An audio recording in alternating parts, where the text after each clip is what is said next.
gente sai completamente verde com relação à parte de finanças e gestão do consultório.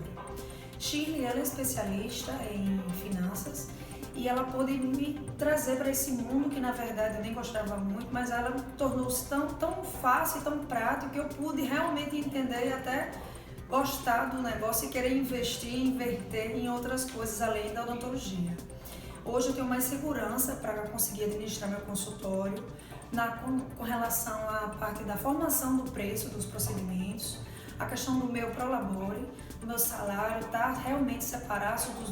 dos custos do consultório com relação ao meu salário e não misturar esse péssimo hábito que o dentista tem, e a questão tributária, que você tem que tudo colocar essa porcentagem quando você vai formatar o seu preço, né? Então, para mim, esse curso é de extrema importância, eu acredito que deveria ser colocado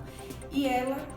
graças a Deus, foi muito abençoada em conseguir passar esse conteúdo tão complexo para mim de forma tão simples e prática. Valeu, hein, Chile?